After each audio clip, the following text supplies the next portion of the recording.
with Grandpa Taylor. For those of you who don't know him as Grandpa Taylor, his name is Harold Varr Taylor, father of Vardell George Taylor, who is the father of Aaron George Taylor, which is me. So we're here in St. George on March 17th, his 21st birthday, as you can tell by his youthfulness. He's actually 79, but we let him think he's 21. And he still acts like he's 21. And we're here in the living room of Faye and Grandpa's home in Washington, St. George, but it's Washington. And we're going to just hear a little bit from Grandpa about his life or his experiences in World War II with his tank crew and his, what was it, your group or battalion called Hell on Wheels. It was a division. The 2nd Armored Division was called Hell on Wheels. Okay. So, what is your most vivid memory of, first of all, your most vivid memory of just your youth? Going back a long ways now. Mm-hmm. I have many vivid memories in my youth. You'd have to read my history that I wrote for your dad, detailing all the things I remember as a kid growing up. And if he hasn't given you a copy, why? I've got it. He has one. I've got it. Okay, let's just say your most vivid memory of the war then. I remember most all of it pretty vivid. That I went ashore 10 days after D-Day into France as a foot soldier because I hadn't yet been assigned to the Armored Division, but after we had gone ashore from Normandy, and then a group of us were assigned to different tank crews, and they hadn't had any casualties at that time, and so we were just extra men on the tank. And so we rode on the back of the tanks, and finally, company commander decided they needed me to drive Jeep for him. So I was the company commander Jeep driver, or assistant driver, for a while. And saw some action in the Jeep, in which it got burned up, and we escaped injury. But I lost all my personal gear, and I later retrieved some of it through a lady back east who sent it home because it was sent to her with her son's personal stuff that he had been killed over that. So that's a long story, but anyway, I remember 2 of the major battles that we were in. One was where we had pursued the Germans shortly after the St. Lo breakthrough for day and night for a couple of days, and we had a bunch of them trapped in the pincer movement. What's the pincer movement? It's where you have one column of tanks go one direction, one road, and one go the other, and you got them in between you. In other words, they're trapped in between you. They can't go backwards, they can't go frontwards. And so then they put up a fight, and in the effort for them to escape, they got on the wrong road and came directly into our battalion area, and they were trapped. They couldn't go anywhere. And during the night and early morning hours, by hundreds of vehicles, German vehicles, tanks, jeeps, every type of vehicle they had, even motorcycles, were totally destroyed, in which there was over 500 German casualties, as I remember. That was the first major battle. Was your tank hit during that battle at all, or were you all unscathed? No, we didn't get scathed. I think our company lost one vehicle. It was a half-track. That's like a pickup on tracks on the rear and wheels in the front. And we had one of them get hit and burned up. As far as I know, we didn't lose any troops in that battle. Where was that at? It was in France. I don't remember the name of the area, just out in the countryside. Countryside. And then we pursued the Germans for a lot farther until we chased them clear back into Germany across the Siegfried line. Hmm. And then we held ground there for a while. And then we started to pursue them again, and we got into a little town called Dusseldorf. Dusseldorf, my friend served his mission there. Now, just outside Dusseldorf, why we had held ground for there, and we decided to make an attack the next morning. And we started out across this big open field area towards the next little town, which was about 3 miles away.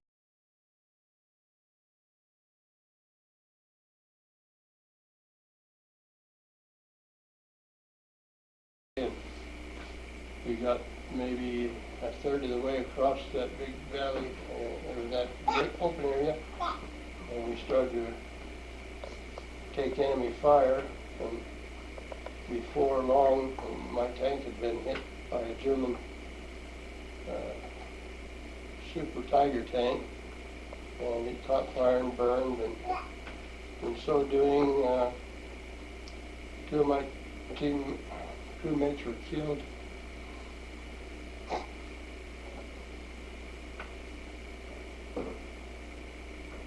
It's hard to talk about.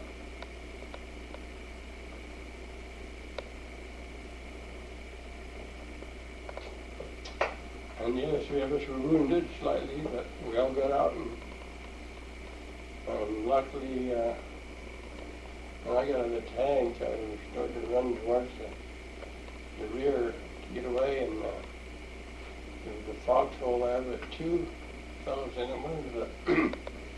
One was a rifleman, an infantry rifleman, and the other was a medic. And I didn't know I'd been hit in the hand. And he looked at me and said, "You're bleeding." He proceeded to wrap up and bandage my hand, and then I was able to make my way back to the village that we had just left, and there I was picked up by an ambulance and taken to a field hospital in Belgium, where I received medical care. And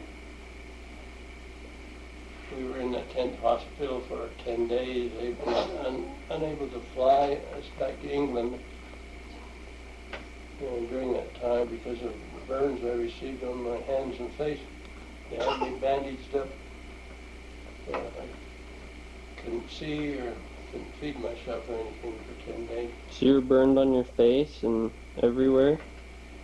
And all the exposed area of my body was burned, where I didn't have clothing. My face and ears and hands a little bit. 2nd degree burns, but they came out of it real good for that. And I lost 2 fingers on my right hand. Since you're doing a TV, I'll see.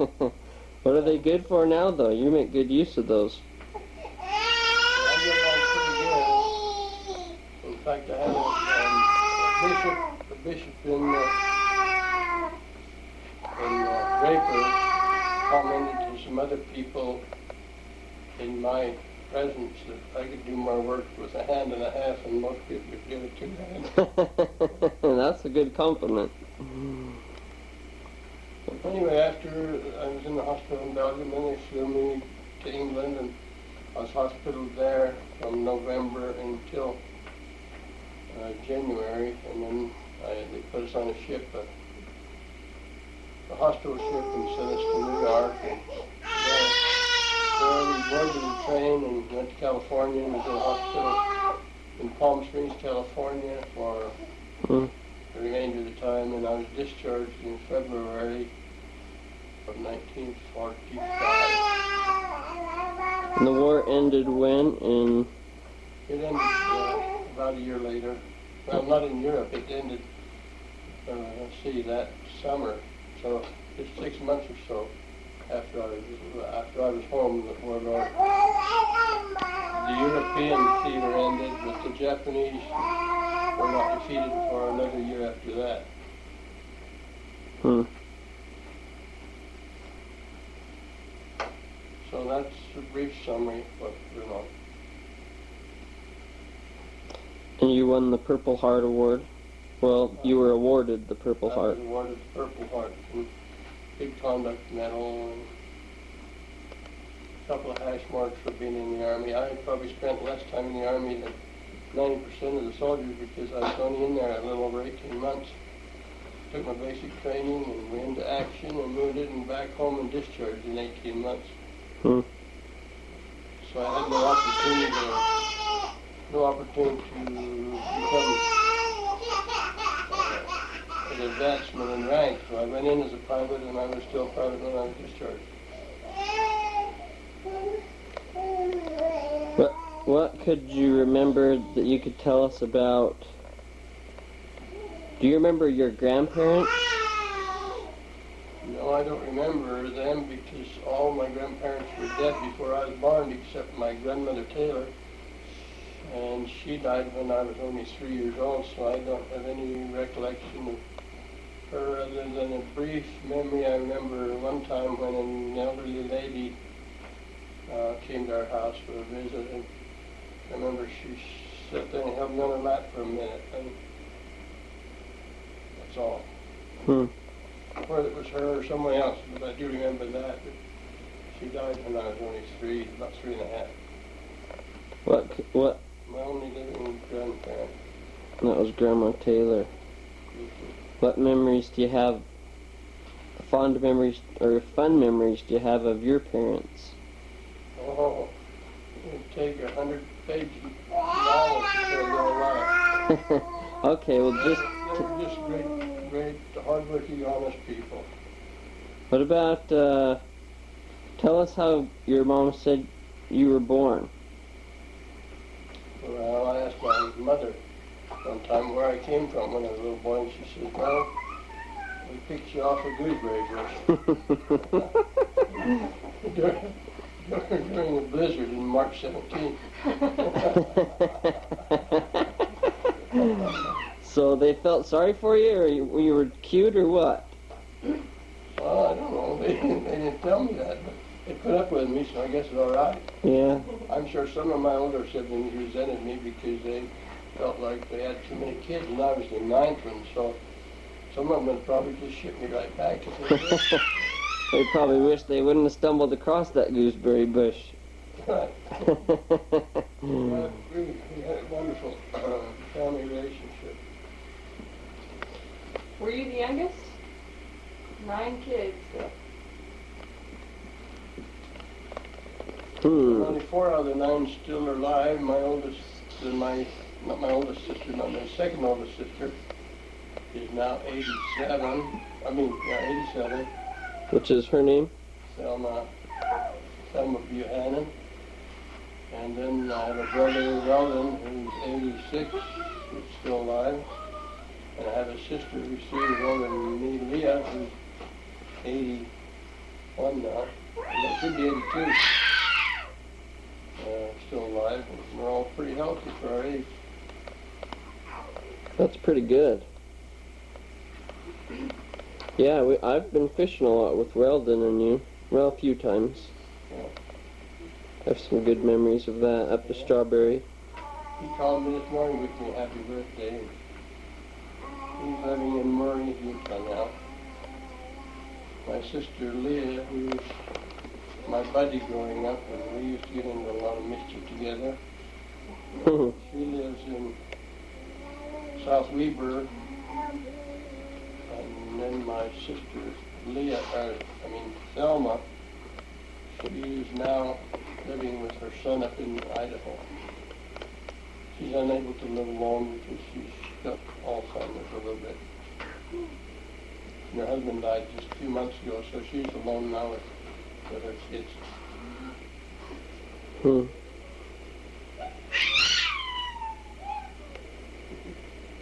We got good sound today. We've had Bring some. her over and let her sit on my lap. Bring Corinne over to Grandpa. We'll get her in this movie. Let her sing to Show Grandpa Grandpa. your book. Show Grandpa your book. Let me see. Show Grandpa your book. Grandpa making cookies. Daddy making them. Oh, she don't like it. She won't, I guess. Corinne, hey. Corinne, you're okay. Show Grandpa Hey. your book. Hey. What's that? Yeah. Oh. Dingo. She knows you're getting ready to go home and she don't want to be left here. No. She's the best. Corinne. Hey. Hey, hi, Daddy. Corinne, you are okay. We are right here.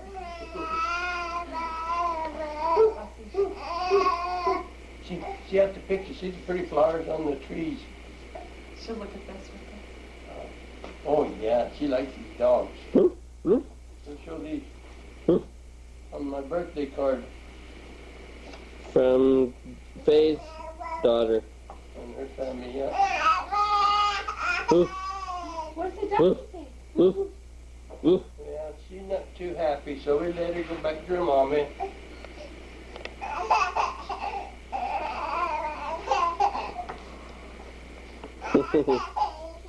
Corinne.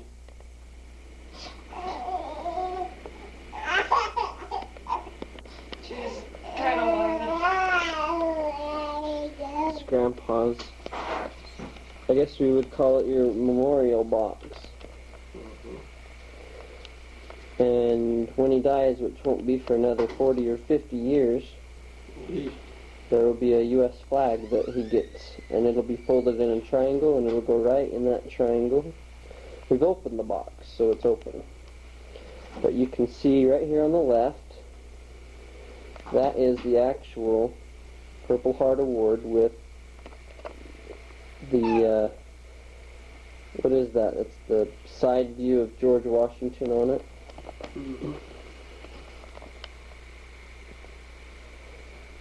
And that's a picture of Grandpa. Is that before you left or in the war? That one to the right of the award. That was taken, I think we were in Kentucky doing basic training. There's your dog tags with your name and Grandma Hope Taylor's name and where you were living at the time, Bicknell, Utah. And then there's the tank. And Grandpa says they named their tanks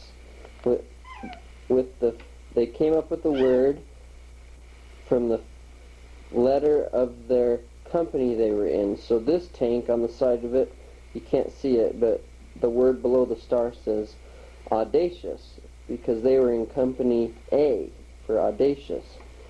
And Grandpa, what company were you? Company I? E Company. E Company? So we had our tank, we spelled invincible with an E instead of an I.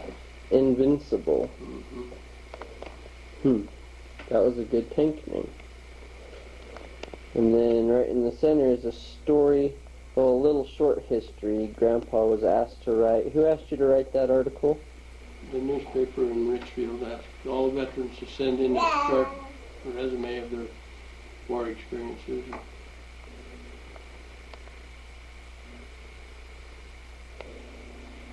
And then we've got little photos down here. There's Hal, Grandpa Taylor with the crewman, and the tank's in the background, but it's well camouflaged so you can't see it.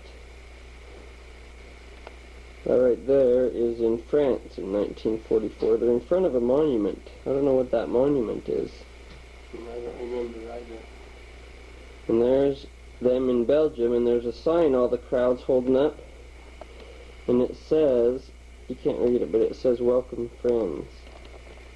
Grandpa says they were always welcomed from the people, really well taken care of. There's more pictures of Belgium, and there's, looks like Grandpa and two other of his crewmen, I would guess. Yeah. There's welcoming crowd probably in France. And there's some tanks across the field in France.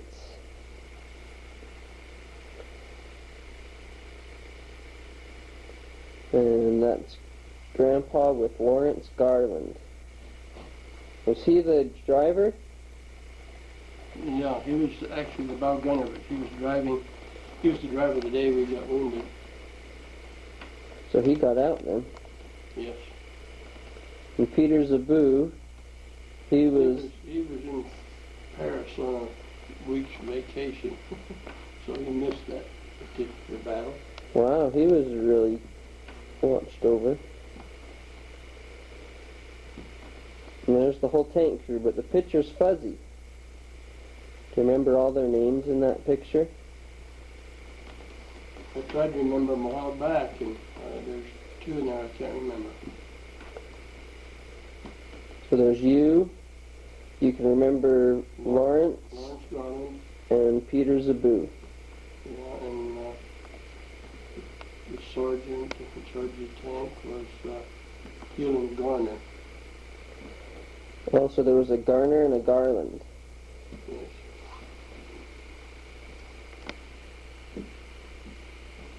In the field, And Corporal Cairo was one that got killed. Corporal Cairo. Yes, he was the gunner. Corporal Cairo was the gunner, and he was the one that got killed. Mm. And the loader was Luther Haskins. Did I say that? Yeah, No, Luther Haskins was the driver, wasn't he? Luther Haskins. Uh-huh. I can't remember the name of that kid. In too many years. Yeah, too many years. Well, we got a lot of good stuff there. Over to the right is their company patch. Is that your company patch or your battalion? That was the Armored Division. Second Armored Division. Second Armored Division. It was called Hell on Wheels. And then there's his badges for the Purple Heart one's on the right. The middle one is for good conduct, and the one on the left is for, what's that one?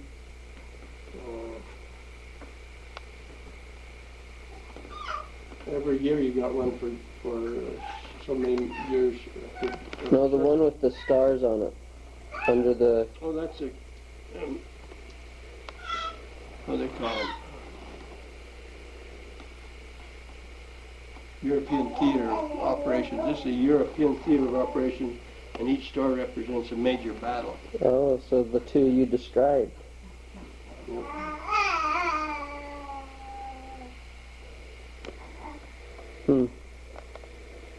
Well, Grandpa, anything else you want to say? I just want to say I hope none of my family ever has to go to war.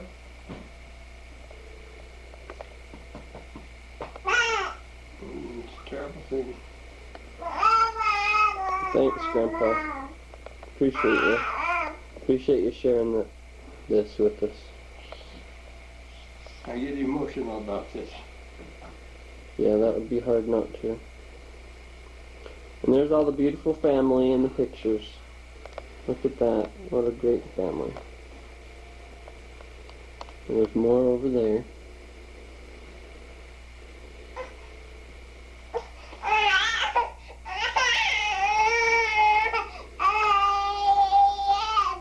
Today I have Taylor.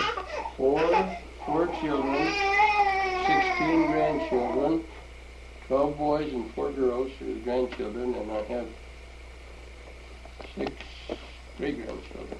Is that right? Probably close. Well, actually 8 with 2 adopted, 3 married. So 8 great-grandchildren.